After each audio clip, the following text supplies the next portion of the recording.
నేను మాట ఇస్తా ఉన్నా, ఇవాళ మన ప్రభుత్వం వస్తుంది, ఖచ్చితంగా వస్తుంది. ఎందుకంటే ప్రభుత్వంలో వచ్చేది మీ అమ్మ కాబట్టి అమ్మ జేబు చూడదు, కడుపు చూస్తుంది. అమ్మ జేబు చూడదు, కడుపు చూస్తుంది. కాబట్టి మీ పిల్లలు ప్రైవేట్ పాఠశాలలో చదువుతున్నా, ఎంతవరకు చదువుకున్నా కంప్లీట్గా మీ మీద ఒక్క రూపాయి కూడా భారం పడకుండా చదివించే బాధ్యత మేము తీసుకుంటాం. అది ప్రైవేట్ పాఠశాలలు కానీ, డాక్టర్ కానీ, ఇంజనీర్ కానీ, రాకెట్ సైంటిస్ట్ కానీ మన తెలంగాణ బిడ్డలు చదువుకుంటే ఒక్క రూపాయి కూడా పేద మధ్యతరగతి వాళ్ళ మీద భారం పడకుండా ఉచిత విద్యను అందించే బాధ్యత నేను నా తెలంగాణ బిడ్డల కోసం తీసుకుంటా అని ఈ సందర్భంగా తెలియజేస్తున్నా. ఇవాళ పరిస్థితి ఏంటిది? యూనివర్సిటీలో ఉన్న పిల్లలు అంతకుముందు తెలంగాణ రాకముందు నేను చూసిన రక్తం అమ్ముకునేది డబ్బులు లేకపోతే.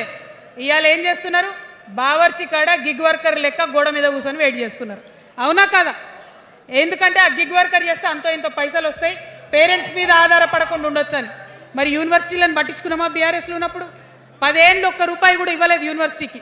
ఆ యూనివర్సిటీ మిత్రులకు, పాఠశాలలో ఉన్నటువంటి వారందరికీ నేను ఒకటే ప్రపోజల్ చేస్తున్నా, మీరు ఎంత చదువుకుంటారో చదువుకోండి, ఒక్క రూపాయి కూడా మీ మీద భారం పడకుండా చదివించే బాధ్యత తెలంగాణ రాష్ట్ర సేన తీసుకుంటుంది.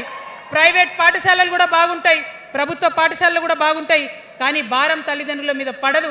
అది మీ అమ్మ ప్రభుత్వంలో జరగబోతుందని, మీ తల్లి ప్రభుత్వంలో జరగబోతుందని మీకు మాటిస్తా ఉన్నా. సెకండ్, మనకేమవుతుంది? మన తెలంగాణలో పేద మధ్యతరగతి ప్రజలకు ఏమవుతుంది? ఎవరన్నా ఇంట్లో రోగం వస్తే, ఒక యాక్సిడెంట్ అయితే ఇల్లు గుల్లవుతుంది. అందుకే ఆలోచన చేసి వైద్యం గురించి ఒక నిర్ణయం తీసుకున్నా.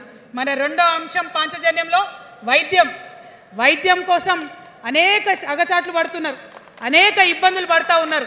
నేను ఒకటే మాట ఇస్తా ఉన్నా, ఏ రోగమన్నా రాని, ఎంత పెద్ద హాస్పిటల్ అన్నా కానీ, మన తెలంగాణలో మన జబ్బు ఎక్కడ తగ్గుతుందో అక్కడ మీ జేబులకెళ్ళి ఒక్క రూపాయి ఖర్చు కాకుండా ఉచిత వైద్యం అందించే బాధ్యత మేము తీసుకుంటా ఉన్నాం. ఉచితంగా విద్య ఇచ్చి, ఉచితంగా వైద్యం ఇచ్చినాక నా తెలంగాణ బిడ్డల మీద నాకు నమ్మకం ఉంది. మనం కష్టపడే బిడ్డలం, మీరే పైసలు సంపాదించి ఇస్తారు, మీరే రాష్ట్రాన్ని ముందుకు తీసుకుపోతారు. అవునా కదా? ఉచిత విద్య, ఉచిత వైద్యం మన 2 అంశాలు పాంచజన్యంలో. మూడవది వ్యవసాయం. మా రైతన్నలు ఉన్నారు, మా రైతన్నలు ఎంతో కష్టపడి మరి పంటలు పండించి చెమటలు కక్కి మనందరికి అన్నం పెడతారు. మీ అందరినీ నేను కోరేది ఒకటే, ఇవాళ అందరూ అర్రాస్ పాట పాడినట్టు నీకు ఎకరానికి